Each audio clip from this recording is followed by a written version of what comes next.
Welcome to the Biscuits and Blurays Podcast, where we watch Blu-rays, and when the biscuit gets to 88, you're going to see some serious shit. Oh my goodness. Hey, there we go. Oh. That's a line from the movie. I don't remember that being in the movie.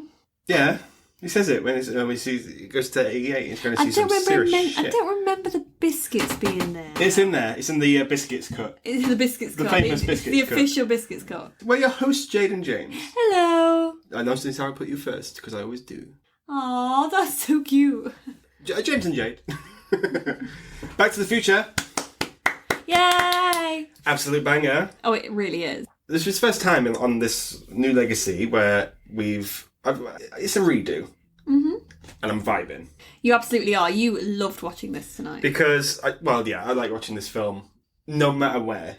But this was a 4.5-star movie on your letterbox until only recently. Yeah. I don't know. I just figured maybe The thing is, the more I grow up, the more I like this movie. Oh, nostalgia gets me. Is it nostalgia? I think so, maybe. I don't have a particular nostalgia for this movie. Okay. I never used to watch it when I was a kid. Do you want to know when the first time was I watched this? Oh, I dread to think. Let me think. Hang on, let me guess. Was it this decade? Yes. Oh, well, that's bad. Can you guess when? 2 years ago. When I Met You. No, it wasn't. Yeah. Fuck off. Yeah. No. I watched the musical before I saw this. First of all, we are not sponsored by the musical. No, but we bloody love it. Nor will we ever be. But this is just a shout out to the musical. You need to see the Back to the Future musical. It's so good. It's incredible. It's the best thing on the West End, isn't it? Like, I love it. It's so amazing. There is no show like it. Absolute vibe. Just like, even if you think, oh, it's Back to the Future, they can't do that on stage. Yeah, how did they do the car? You'd be so amazed. Yeah. It's incredible. Go and see it. Tickets available. Okay, good. That's that bit done. Back to the Future. Why? What took you so long? I don't know. I suppose it's because my parents never had it on at home or anything like that. Do they like this movie? I wouldn't know, because they never had it. So I never watched it. Okay. My friends were never really talking about it or anything like that. We all liked Grease and like movie musicals, really, growing up. Okay. So this doesn't really fall under that. But actually, it's really good. Musical's great. I never watched it when I was a kid because I remember it being on TV. Mm-hmm. The only bits I ever caught were the 1950s bits in the diner and stuff. Mm-hmm. And I just thought, well, this isn't exciting. Yeah. Because I was a child and I didn't know better. Mm-hmm. Also, why would I think of school things fun? School isn't cool. Obviously, you then get to watch it all, and it's an absolute masterpiece. Oh, I loved it. Start to finish, I think it's such a good film. You prefer the musical, though. You've told me this. Yeah, I do. Why is this? I don't know. I feel like the musical, there's always something going on with it. I feel like the movie, in some places, drags. I mean, we went to watch this at a outdoor cinema, didn't we? We did, recently, yeah. And I remember turning to you at some points, probably as well because it was cold, mm-hmm. and going, God, some of this is a bit of a slog to get through. Mm-hmm. I felt like it took him a long time to get get back in time. But it's only a matter of time. It's only a matter of time. Oh, okay. What time? But maybe that were the conditions you're in, because it was fucking Baltic that night. I know, but I thought, would I have thought that if it was the action-packed all the time? And it isn't action-packed. It isn't, no. There's maybe 3 scenes that are action-packed. Yeah. The car at the start, car at the end, and the skateboard bit in the middle. Yeah, but I think the dance is pretty good as well. It holds my attention really well. Yeah. Okay. That's good. This is made by the filmmaker Robert Zemeckis. Okay. Are you familiar with his work? Not. I think we watched a documentary about it, didn't we? We did. Okay. Robert Zemeckis was a struggling director back in the 80s. At the start of the 80s, anyway. Yeah. He did a few things that just didn't gel with audiences. Yeah. And then he hit the money load, basically. I'm just going to go through a couple of back-to-back things. Movies that he's directed, and just sort of give you the sort of streak he had after Back to the Future. Or from Romance in the Stone is where it starts. Mm-hmm. So Romance in the Stone's in 84. Yeah. Back to the Future is in 85. He did some TV movies in between as well. I'm not including those. Yeah. This is just cinematic. After Back to the Future, he did Who Framed Roger Rabbit. Oh, wow. Right? That we've covered that on Biscuits Podcast. Thank you very much. Then it was Back to the Future 2 and 3. Death Becomes Her. Oh, yeah. Forrest Gump. Oh, wow. Contact. What Lies Beneath. And Castaway. Okay, so he's had some solid bangers then. From 1984 up until the year 2000, back-to-back bangers, I'd say. Oh, wow. But then he did Polar Express, Beowulf, and Christmas Carol. So, But people like the Polar Express. who likes the Polar Express? But I suppose every time it comes to Christmas, Polar Express gets brought back out. Christmas Carol gets brought back out. Surely he's still making money. He's still making movies. Yeah. He's in with the Spielberg crew, though. Oh, okay. It's a good place to be, though, in the movie world. Are we in the Spielberg crew, do you think? Yes. What does it take to be in the Spielberg crew? Doing podcasts like this. Do you think? Yeah. Oh, do you think he listens? Do you think Absolutely. He is one of our number one listeners. Hey, Stephen! A shout-out wouldn't go amiss. Shout out to my boy, Stephen. Yeah. Put us in your movies. What's his next movie? I don't know. Biscuits Blurays, the movie. What? Who's playing us? You. No. We're playing each other. Who's playing you, though? You're playing me. Oh, okay. I'm playing what? Yeah. So like Freaky Friday. Oh, that's a really Freaky Friday. It really, yeah. So yeah, back to back bangers. Mm-hmm. Good time for him. There were 44 edits of this script before this film got made. Mm-hmm. Never give up.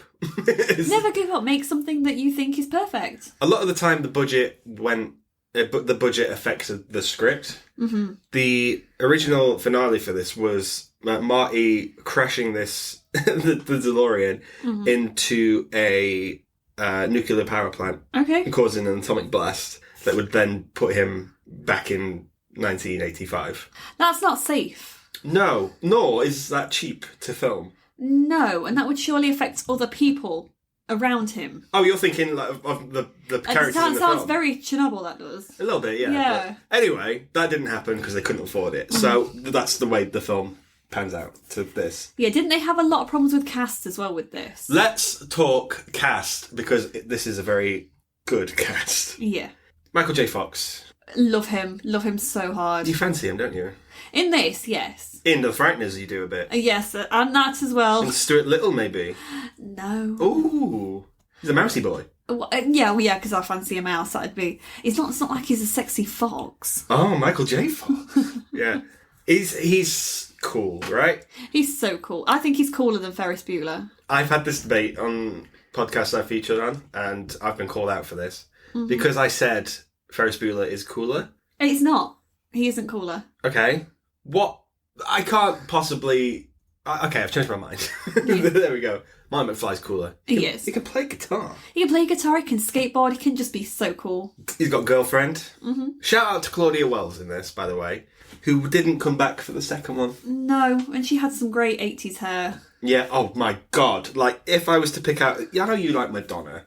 If you always say, oh, Madonna's the 80s Oh, queen. she is, yeah. But Claudia Wells in Back to the Future 1, absolute vibe. Yeah, she's the everyday person of the 80s. It wasn't originally going to be Michael J. Foxy Boy. No, they didn't. They film a lot of this with another actor. Would you like to guess who the other actor was? The thing is I know who this other actor is because I watched the documentary, but I could not tell you for the life of me who it is. Eric Stoltz. Excellent. He is in movies not as good as this. So bless him. They filmed a lot. They were good to go, and they filmed a lot of it with Eric Stoltz. And you can see some of this in the bonus features. Go to a shop and buy this to watch those bonus features because they're obviously good. But it just didn't gel. No. It didn't look right. There's the shot where Michael J. Fox leans in on Crispin Glover. Yeah. And it doesn't look good with Eric Stoltz. He's playing the character in a different way, though, as well. He is. He's a bit too serious for it. Yeah, I feel like the reason that Marty McFly is so cute and I feel so likeable is because of the way he's being played. By Mr. J. Fox. And he's just doing such a good job of it. It gives across kind of like the boy next door kind of vibes. Which it was trouble getting him on it though. J. Fox. Wasn't he tied into something else? Well, what his show was it? Family Ties. I don't know. A sitcom he made in the 80s. Yeah. He had a contract to do and was basically filming that and then going and filming this and sleeping in the car between journeys. The DeLorean. It wasn't specified if it was a DeLorean. That would have saved a lot of time. It would. And which is it's only a matter of It's only a matter of time, yeah, absolutely. Christopher Lloyd, are you a fan? Who's that? Doc. Oh my God, yeah. And part of me just went, who is that? That's a big question to spring on. I'm demoting you back to co-host on that. No. No, okay, fine. Well, I know him more from Addams Family. Yeah, sure. And he is so good. Oh, Uncle Fester, yeah, of course. Yeah. I love him in that, especially in Addams Family Values. Mm-hmm. So it's nice to see him playing all these really cool and kooky characters. He's a good character actor. Oh, yeah, 100%. Because I think off the back of this, he did Roger Rabbit, and he's terrifying in that movie. He is. You wouldn't know it was the same person. It's the same almost. guy. Yeah. And then doing Addams Family, what a guy. Fun fact, Christopher Lloyd and I share the same birthday. Aww. Yay! Happy birthday, Christopher Lloyd, on the 22nd of October. What if he's in Disneyland? If he's in Disneyland, because we're going to Disneyland for my birthday / our honeymoon. Mm-hmm. And if Christopher Lloyd is there, come and join us. yeah. Pull up a chair, Mr. Lloyd. I'm a husband. That's what I'm going to say. And he'll love it. You'll love it. He's a good guy. Doc is his ultimate thing, though. Mm-hmm. You know, in the memoriam section of the Oscars? Yeah. When they play a clip of a film, I feel like when Christopher Lloyd eventually goes, it has to be Back to the Future. I think they'll show this and Addams Family. I think they're both really iconic. I don't think so. Maybe Roger Rabbit. There are so many things he's done that you could put together a really good body of work for him. I think that's amazing. It just shows just how versatile he is as an actor. I never put together the two things. That Christopher Lloyd is just a 35-year-old man at this point. I never knew that either. I just thought they really de-aged him. I thought he was that old. Mm-hmm. You know, in the start of the movie where he's got wrinkles. And yeah. That's what I just thought Christopher Lloyd looked like. Mm-hmm. This happens to me a lot. Yeah, Exorcist did this to you as well. Yeah, I was like, Max von Sydow, he's still alive. What the fuck? He's not anymore, but like... But he was still alive. He was still alive. That's the guy from The Exorcist who was 80 back then. Wow. The power of makeup, guys. But the power of makeup isn't always good. It makes one man weep, another man sing. It does indeed. Let's see what you're doing. Mm-hmm. What do you mean the power of makeup isn't always good? Lorraine Bates. The actress, bless her, whose name you all know. Lee Thompson. Why do you like that name? She was... What? Why do you like the particular actress? She was in Howard the Duck. There you go. So... Oh, no. Stop clapping that. So, when she is doing her beginning scenes as the mum, her makeup is not that good. Okay. I feel like you can tell that it's just a puffy face on a young actress. Is this a problem with the way we're watching it these days? Because we're watching it in, like, we've got the 4K, and we're watching it and we put it on, and those mistakes seem to seep through a little bit more? I don't know, because I feel like Crispin Glover's looks really good. Crispin Glover, we'll come to him in a minute, but he does look better. But maybe it's easier to do men. But then Biff is a bit in between. Tom Wilson. Yeah. Yes, it's like he kind of sits directly in the middle, because that dodgy earpiece he's got on. Yeah. Yeah, I think you can tell he's clearly a hairpiece. Okay, I see. But they're not in that makeup for that long. No. So I think it's part of the charm, maybe. Yeah. Because it's a vibe. What is Crispin Glover? I don't know. What is he? I don't. Has he come down from space or something like that? Okay. Well, Crispin Glover is. Let's get into this, folks. Let's just call it the Crispin Glover episode. Mm-hmm. What is Crispin Glover? I'm going to put the title as that. He was in Back to the Future 1, and he didn't come back for number 2, but he sued the studio because they used his likeness, and I think that's totally fair. They didn't ask his permission and stuff. But then he's just weird. Mm-hmm. But wasn't he known for being weird on this, though? He's a bit of a, not a method actor, because you're in Back to the Future, you wouldn't be, but he took himself a bit too seriously. Yeah, he was a bit hard to direct, I think, a couple of times on this. Oh, he and Robert Zemeckis clashed consistently. Yeah, absolutely. But then, like, I remember watching Alice in Wonderland, you know, the shit Tim Burton one. Yeah. And Crispin Glover rocked up, and I was like, these are the only 2 films I've seen you in. Charlie's Angels. He was in Charlie's Angels. He was also in Epic Movie. He played Willy Wonka. I couldn't tell you. I think he has rocked up in quite a lot, hasn't he? Oh, he's still actively working, but it's just weird that like he could have had a career if he just wasn't so fucking weird. Yeah. Do you think he could have gone down kind of a comedic Jim Carrey-esque kind of vibe? I mean, I don't think maybe it's successful, but I think there would have been a market for him. No, I don't think so. I think he would have gone more Nick Cage with it. Okay. Oh, I can see why. Yeah. Because Nick Cage started with these sort of roles as well. Mm-hmm. And put the bonnet back in the box. Yeah. But then, like, you know, swings around about to come around and resurgence. Mm-hmm. Maybe we're overdue a Crispin Glover Yeah. Come back. Maybe. I'd like to see it. Would you? Yeah, I would, because I think he's really weird and I like watching him. Sure, okay. He really puts everything into it, and I think he's one of the reasons I think I like this movie so much. He's great in this movie. Yeah. And it's the scenes with him and Marty, as well as the scenes where you've got Marty and Doc. They're just as good, those scenes. Yeah. Those three really work together really well. I mean, I love Lee Thompson so much. Because of Howard the Duck. But mainly because of Howard the Duck. Now, I think she's amazing in this as well. Oh, yeah. And I think her costumes are gorgeous. But I don't know, I feel like those three in particular are electric. They're so good. How much electricity do you think they put together between the three of them? Oh, how many fucking gigawatts is it? 1.20. You should know that by now. Yeah, well, I've not rewatched Back to the Future for this episode. I've let James watch it. I was watching 27 Dresses because I'm in a wedding mood. Okay. There's a wedding in this. No, there isn't. No, there isn't. I might just edit a little wedding scene at the end. Yeah, it's a random one. Just to get you to watch stuff I like. Star Wars. There's a wedding in this Star Wars. Where? Attack of the Clones, bish. Wow. We've not been watching the new Right at the end. recently. Shut your face. You should put Attack of the Clones on your list then. Oh, I hate you. I hate you so hard. Hashtag across the stars. Hashtag my heart. Oh, no. What is the plot of this movie? So, we have Marty McFly. Yes. Teenager. Cool guy. He's so cool. So cool. He's got a band. He tried real hard. What? Oh, dear. Oh, no. Oh, fuck.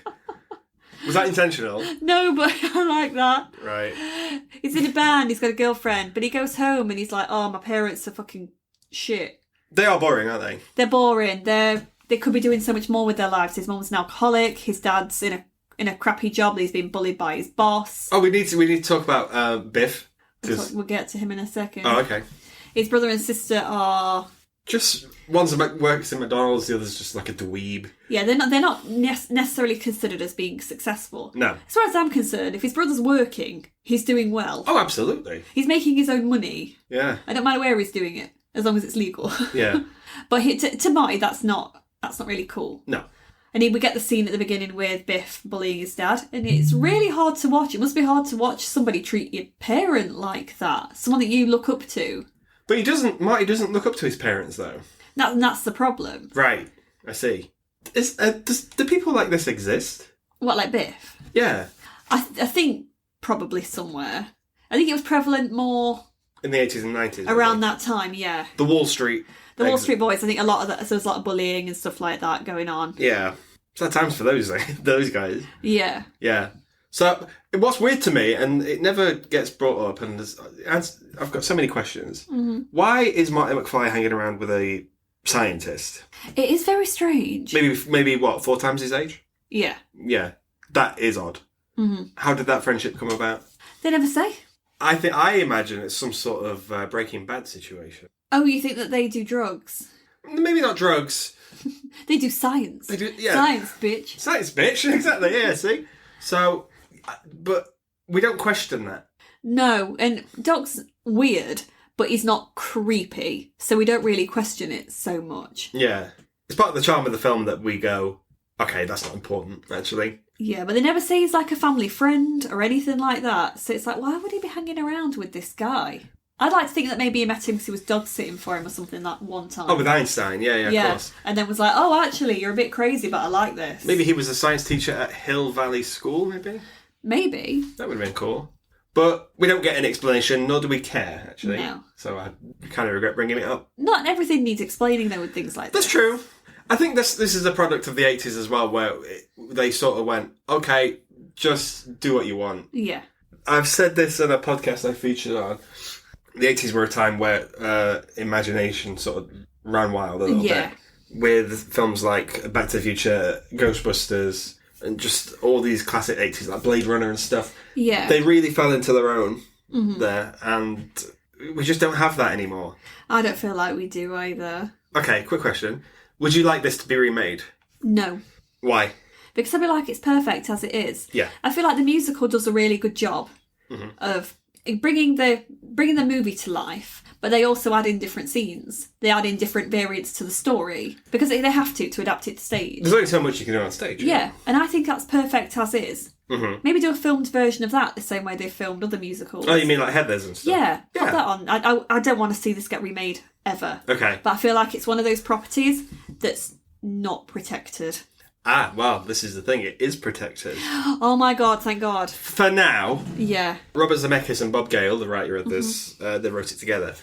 They have the rights for this exclusively. The rights only go back to whoever once they pass away.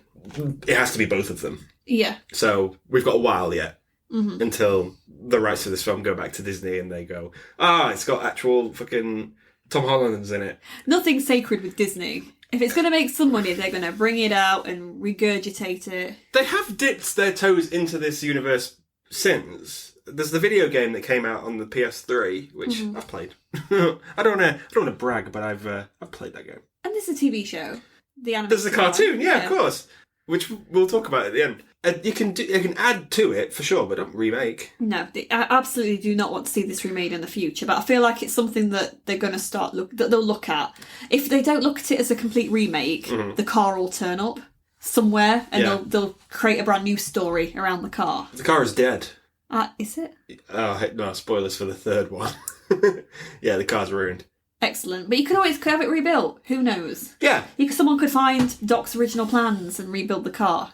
Oh, they would do a fourth one, wouldn't they? Yeah. Oh, fucking Disney. There's ways you can resurrect it. Yeah. Without remaking it, basically. Hopefully we don't live to see that day. No, but if Ghostbusters wasn't sacred, I don't think this will be either if they do get their hands on the rights. But I think there's more of a fan base for this than Ghostbusters. I don't know. I don't think so. I reckon they're probably about the same. It doesn't have the outspoken, let's go out and pretend to be Ghostbusters crowd. Because we've met a few Ghostbusters people. Yeah, I mean, it's really prevalent at Comic-Cons. Yeah. And, but I feel like there are more casual fans of Back to the Future. Where they sort of go, okay, if they were to remake or recast or whatever, that enough people would go, that's not a good idea. But don't you think the same thing again? We saw it with Ghostbusters. I think there was more of a reason why people revolted on that particular film. The 2016 one? Yeah. Yeah. But were people happy to see it anyway? So, there's a small camp of people that do like that movie. But were people happy it was being carried on? No. That's the thing. It's like, should we be touching these legacies? But they're both movies that feature great cars. Yeah, that's true. They are good cars. Why is it about the 80s and good cars?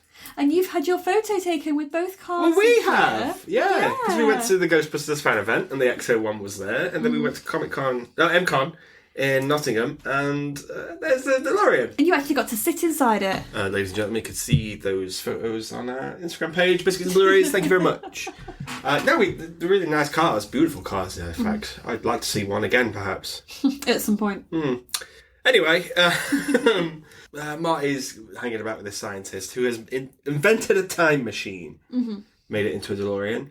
And I like that the only question that Marty really asks is, you made it into a DeLorean, a time machine? Yeah. And he's like, if you're going to do it with style.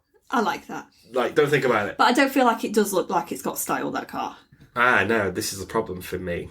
Because that car is beautiful. I think it's clunky. McClunky. I mean, to be fair, it's better than the fucking weird chair thing from the time machine. Oh, the Guy Pearce Samantha Mumba time machine. Well, it's fucking hell. I didn't think that would come up on this. Well, that's a remake itself of a movie. Well, technically, yeah, but that's. But it's written about a book. Yeah, it's a book. But it's still better. It's still better than that, isn't it? Than that design. But it's never going to be as sexy as the TARDIS. What? The DeLorean's never going to be as sexy as the TARDIS. It's bigger on the inside. Thank you very much. That's where it counts. No. Of all the time travel movies in the world, there's a lot of them. Is this your favourite? Yeah. 100%. Why? I don't feel like it's very messy. I feel like you feel like this, what's up there? Oh, it's the stakes. Oh, shut up, James. I feel like the stakes do feel high in this. Well, first of all, let me say, I didn't appreciate that impression of me. And also, it sounded just like you. I never even mentioned anything about the stakes being high. You're going to, though, aren't you? It might come up. It's going to come up. It might come up. But I feel like with other time machine movies, or time travel movies, they can get messy. Yeah. Quite quickly. And you think, oh shit, what's going on with this? What's going on with that? I think time travel movies are the best when they're a bit simple. Yeah, don't make it overly complicated. I'm talking to you, Avengers. Yeah. Endgame. Okay, Avengers Endgame mentions that this is what time's like, and then it throws shade at Back to the Future. That middle hour of the Avengers Endgame fucking sucks because it really drags the film down because they're just weaving this fucking multiverse time shit. Yeah. And now the MCU's in trouble because of it. They wrote themselves into a corner. Back to the Future kept it simple. Back to the Future, Doc has the scientific jargon, but we buy it. Yeah. Don't think too much about it. No. And again, it's simple. He's gone back in time. He needs to get back. Yeah. That is so simple. I do think that's what complicates the second one. You haven't seen the second one? I haven't, no. It goes into more of, at the end of this one where... It goes into a bit of like a what-ify sort of thing, doesn't it? Yeah. From what I've heard. But then there are moments where a scene will happen that's already took place, and then another version of Marty's running by. Again, I think that's... Avengers Endgame did that, but here, it's better, but I just don't like any of that. Fucking sucks. Yeah. So, good times. Anyway, I love that time machine though. My biggest gripe with this film, if I was to have any, I'm nitpicking as well, is when the DeLorean gets to 88 and then leaves the trails of fire. Christopher Lloyd is not stood on the trails of fire. You can't stand on trails of fire, James. But it implies that those bits of those tracks of flames go through their legs, and Christopher Lloyd's fucked up. He's not where he should be. He's off his mark, is what I'm saying. Oh, I see. But you can't have an actor stood in flames, James. I understand this. If there's any actor that would do that, it would be him. Christopher Lloyd. But you can't do that. Okay, fine. You don't even like being stood near the stove that long. Never mind standing on flames. It gets Why hot. do you want other people to do that? It gets hot in the kitchen. Anyway, he steals plutonium. I don't like any of this. It's silly, isn't it? It's silly, but it makes sense for the time it was made. It does. I feel like the musical does a better job with it. I don't want to spoil the musical, but we're going to talk about that for a little bit. They do the plutonium stuff. They hint that it's been stolen, but they don't have any of the Libyans running around. No, it's just basically that he's bought it off of somebody basically who shouldn't have it. Yeah. And he puts on his radiation suit and he says, "Oh, this fits me just as much as it did last time," and it rips. Yeah. Therefore, he gets radiation poisoning. Yeah. That makes sense. I think if they could go back, they'd probably change that one bit. Yeah, because I think it makes it a bit silly with the Libyans being there and then trying to shoot Marty, because that's still happening, even with the car disappearing. Yeah. Those Libyans are still going to be pissed off looking for Doc, surely. Yeah. Because it wouldn't be in like an obituary, showing up as being dead, so they'd know it's still around. Yeah. So, I don't know. It's weird. But we're not thinking about it, guys, because it's 80s movie magic. 80s movie magic. Doc just lives in his own time and we are just here with him. I think maybe when I said I watched this as a kid, like the boring bits, I think maybe one of those other bits I watched were Doc being shot by the Libyans. Yeah. And I've never seen anyone just get mowed down by a machine gun before. Oh, I bet that scared you, didn't it? I was like, well, what kind of movie is this? Why is this on at 5 o'clock in the afternoon and not past the watershed? I had a full understanding of what the watershed was when I was a kid. I was just like, this should not be here. Aww. Anyway, Marty is escaping from the terrorists, and in doing so, he's trying to speed off. Yeah. But he hits 88 miles an hour. And disappears. He's back in the 50s. If this film was to be made today, Marty would only go back to 1994. That's absolutely distressing. How does that make you feel? I've got some nice memories of the 90s. Of 1994 specifically? Specifically when I was all of but 3. Yeah. Isn't that weird? Yeah. I think the problem is there's been such an advance in technology since the 50s to the 80s that works. Yeah. That time jump. Perfect. You couldn't do it with 94 and Why? today. Well, everyone's going to go back and it's like, oh, fucking Oasis are on the charts. And Marty has to put on his little bucket hat and his fucking sunshine. Like, maybe that's the movie that we all deserve somewhere. Yeah, also he's in Manchester. Yeah, for some reason. Yeah.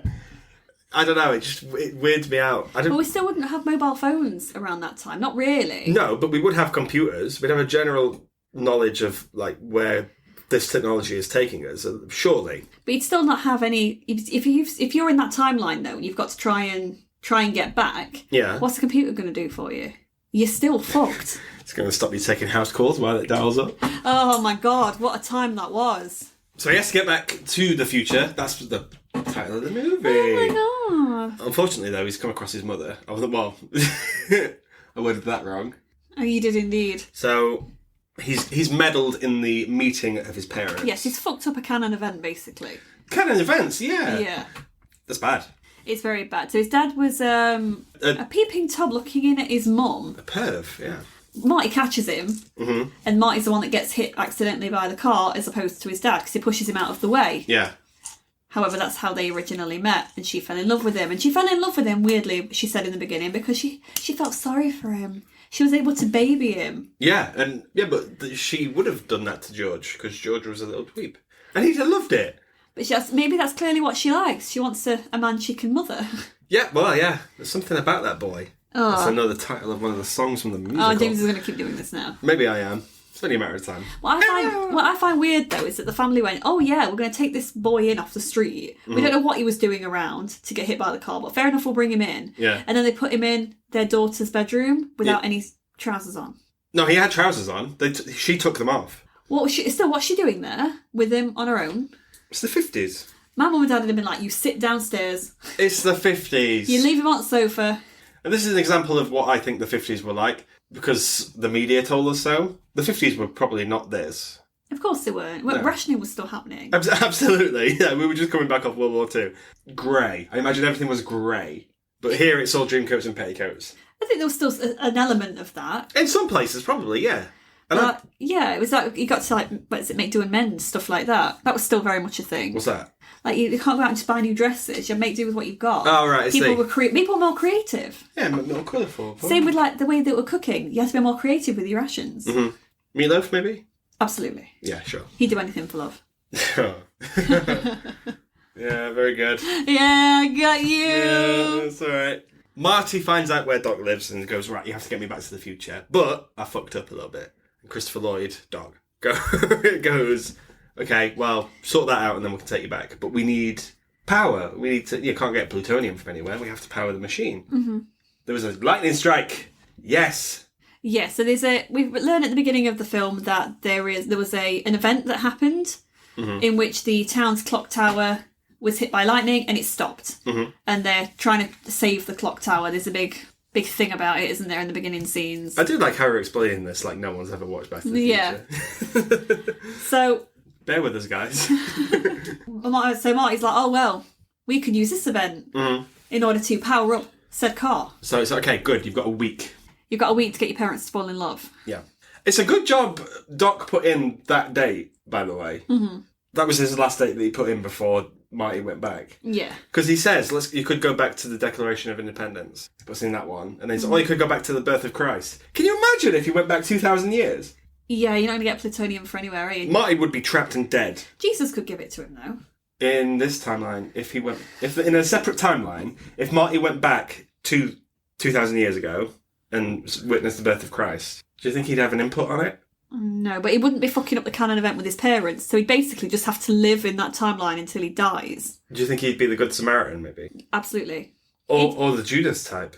He'd be showing the Lord how to skateboard. Oh, God, yeah. Hello, he skateboarded and it was good. Don't need money. Heaven is a half bike? That's not a song. Heaven is a half pipe. Pipe. Pike? It's a fish. Heaven is a pike. Heaven is... What? Even a stroke. I'm just really tired and this is going on forever. The best chance Marty has to do this is by the enchantment under the sea dance. Mm-hmm. That's where your parents can now kiss. Yes, I've got to get my dad to ask my mum out to prom. Mm-hmm. And I like all this. Yeah, because it's kind of like it's very sitcom-esque. Every time he tries to get his dad to look cool, all it does is end up making him look more cool. Yeah. And so his mum ends up fancying him more. Mm-hmm. Also, we have Biff trying to fuck shit up. Yeah, so Biff is back in it because he was also a bully at school. Surprise, surprise. We didn't talk about Biff, so let's talk about him now. Let's talk about Billy Zane. I was going to bring up Billy Zane. Biff is played by Tom Wilson. This isn't the same Tom Wilson, by the way, who designed the Biscuits and Blurays logo. I thought it was. What? That would be insane. Have you heard the song that he's sung about this? No. Everybody needs to check out the Tom Wilson singing about Back to the Future. because he answers a lot of questions he gets asked about it. Okay. It's really good. In terms of villains, he's up there, yeah? I think he is, yeah. With, like, Darth Vader and shit. No. What? He's threatening. He's threatening, but I wouldn't say, oh my god, Biff, number one villain. No. Why not? He's not. He's your typical kind of 50s jerk character, isn't he? He plays into that very well. Stephen King bully territory? Yeah, that's where he would not be out of place in Castle Rock. I don't know. Or in Maine. These are Stephen King places. Oh, okay. He writes about these places all the time. You're right about what you know, I guess. Yeah. Is he from there? Castle Rock doesn't exist. Oh, But all loads of stories happen there. Does Maine exist? Yes. Okay, good. Yeah, so if you put him in The Shining, I think he'd have a good old time. Or It. Not The Shining. I think he's more a Stand By Me. Stand By Me. Yeah. What vibe? Anyway, yes, you mentioned Billy Zane. Mm-hmm. With his glasses. This is my favourite Billy Zane movie. What the hell? How? He doesn't have much to do at all. Well, what's the alternative? He's good in Titanic. He is good in Titanic. He's such a dick in that film. I never realised that was a wig in Titanic. Really? That's a wig he's wearing. The costumes are great in Titanic, though. Well, his hair's good in that one. I always thought Billy Zane could have a head of hair. Turns out, no. No, he does not have the hair. He sells it here, though. What, the hair? No, he sells... he sells his screen time. I think he's a presence. Yeah, as a bully sidekick, he's just there. He's doing his job. What other movies is he in? Oh, didn't he do that really weird Castaway film with his then partner Kelly Brook? Yeah. Yeah. From who everyone would know from Celebrity Juice, probably. Oh, model. If you've any gents out there ever bought a copy of Nuts, if you bought a Nuts magazine in 2005, you know who Kelly Brook is. Yeah, because James does. What? Anyway, moving on. I do like the music in this. This film is a powerful movie. Yeah, it makes one woman weep, another man sing. But it wouldn't be half the movie it is without this score. Yeah, banger. So iconic. It's got a great soundtrack and a great score. They're both good. Yeah, absolutely. This is Alan Silvestri. Mm-hmm. He has gone on. Obviously, he's a very famous composer, but he did the Avengers theme tune. Mm-hmm. The Shape of Water, I think, is his. Yeah. The Mouse Hunt theme tune's his. It's nice for it not to be Zimmer, to be fair. Zimmer was doing stuff though. Yeah, I just feel like everything seems to be Williams or Zimmer. Yeah. No, it's nice to have or Elfman. It's nice to have someone else. Yeah. with some good Silvestri, yeah.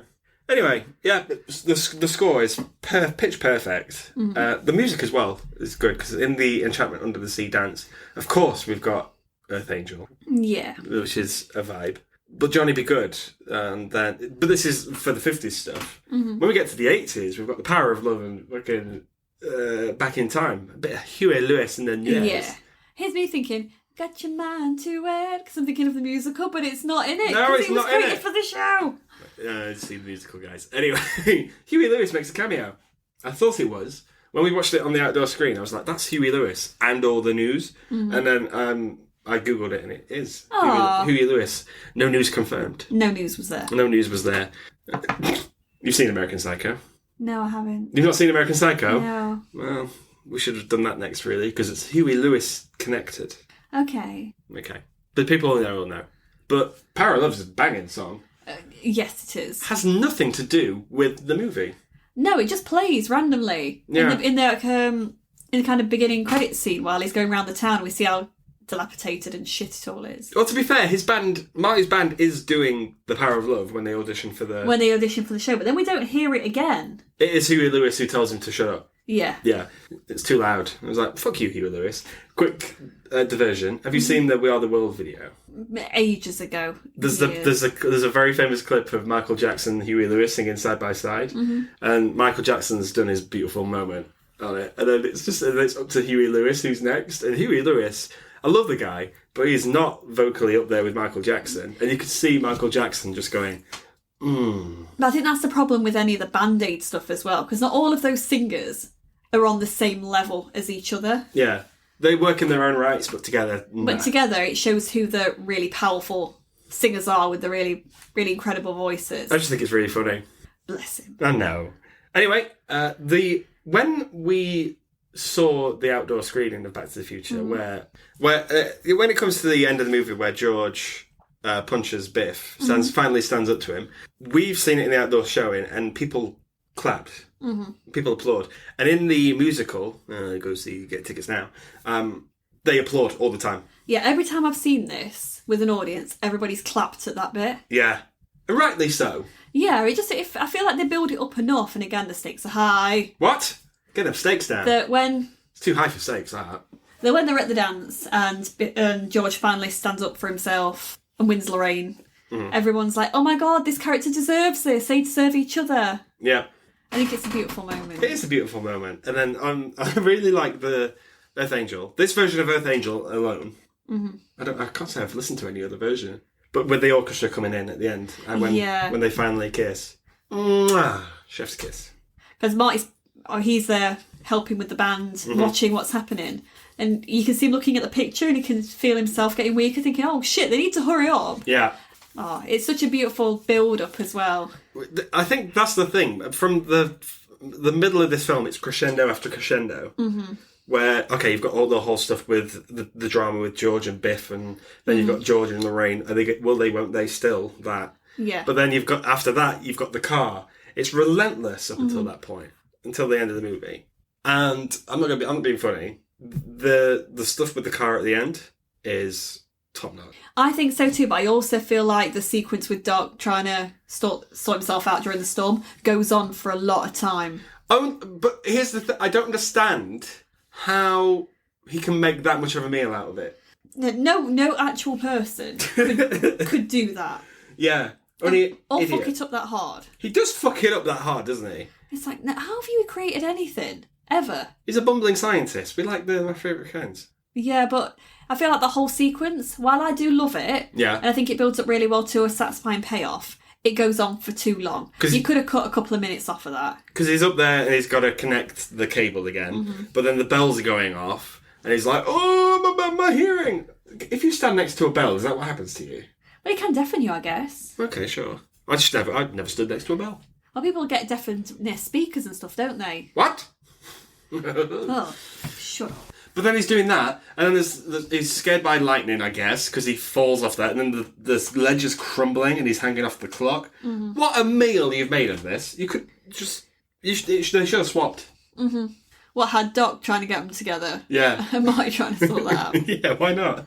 But then I guess Marty couldn't go to the future. And that is the title of the movie. It is. So, yeah. It's all good, though. Yeah. The music's pumping. It's not action of sorts. It's a race against time. Yeah.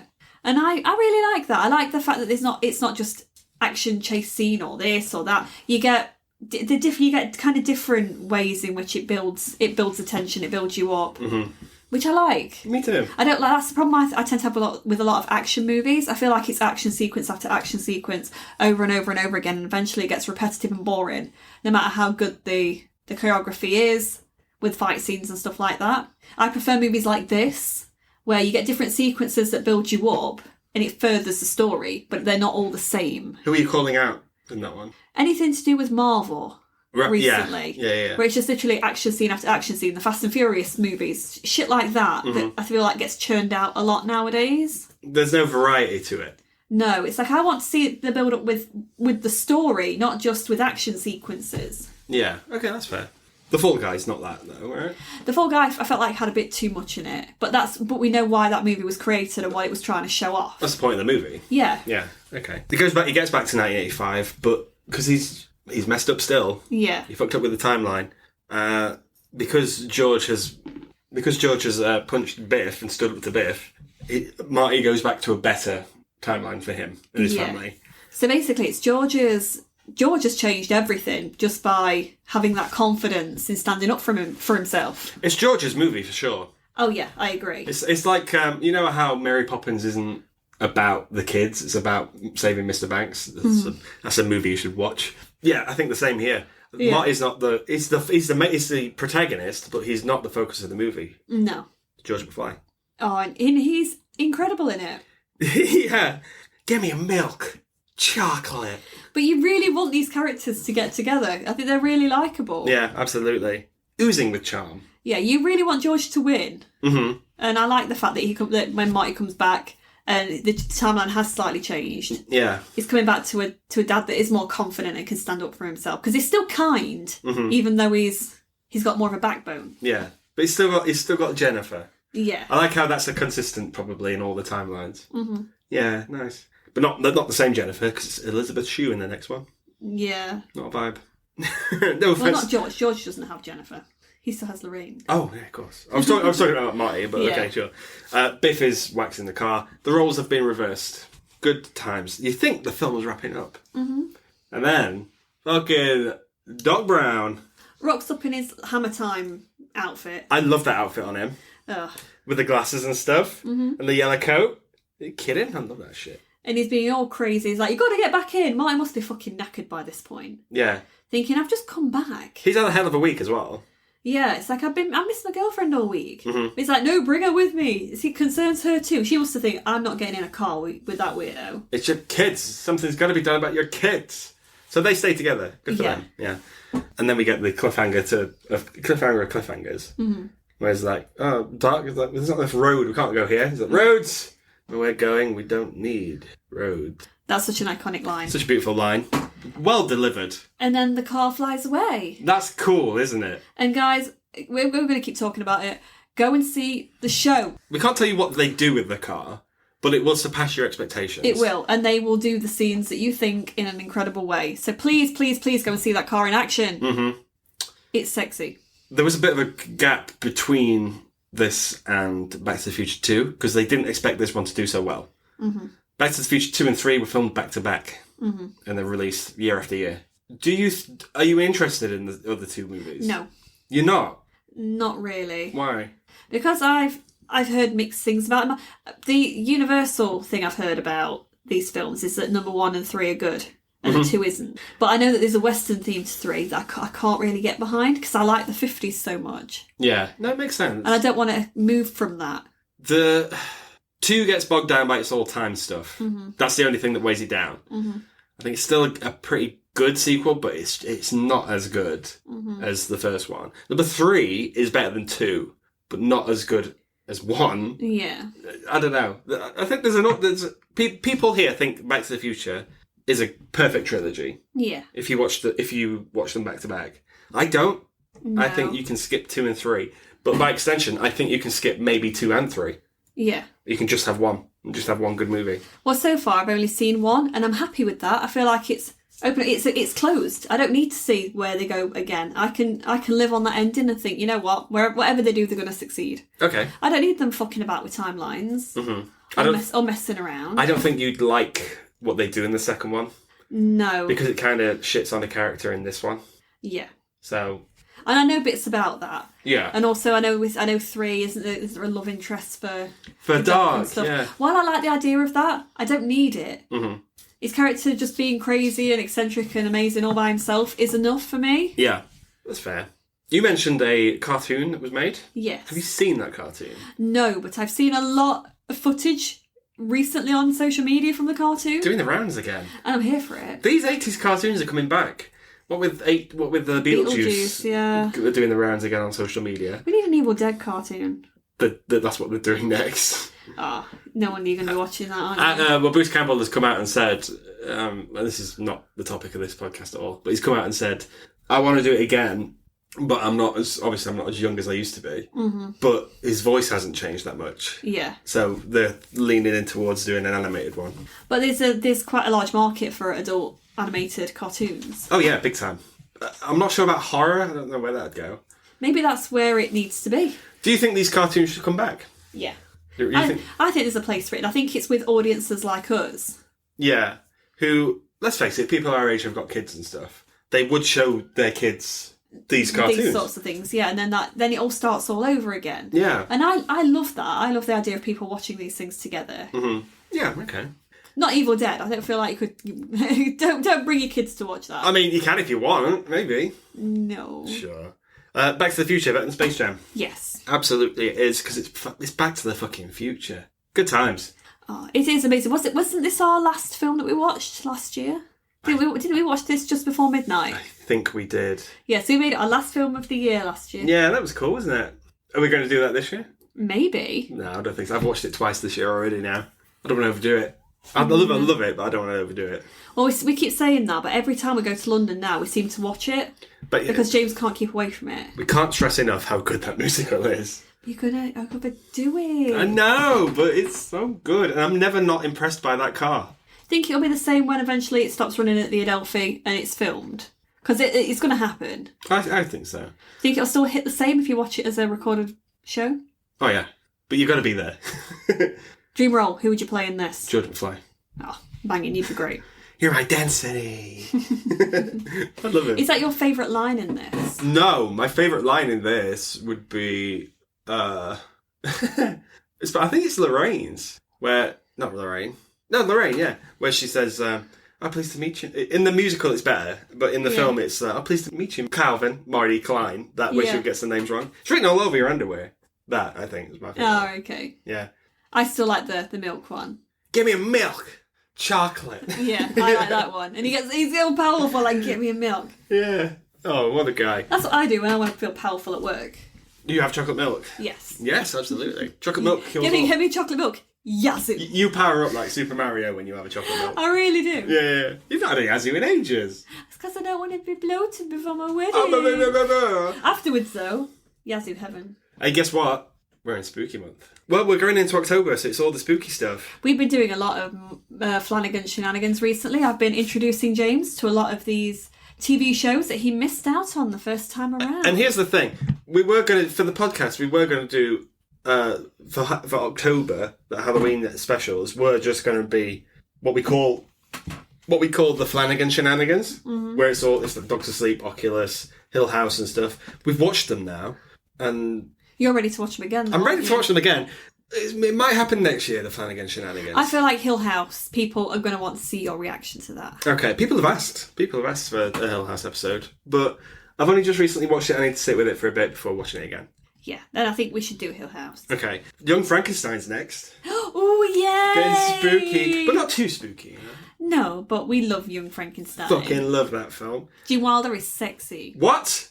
Then it's Corpse Bride, which is our wedding episode. Yep. And then it's Five Nights at Freddy's and American Werewolf in London. Oh. So, Halloween, you got to be here. And I've had an input in the films this year, guys. You have, haven't you? Yeah, some of these have been I picked Five Nights at Freddy's, so I think... You wanted to talk about it last year, didn't you? I really did, because I thought it was different. But it came after Halloween when we watched it. We watched it in November. There is a problem with the lore of that. I might have to get someone to introduce me to it a bit more.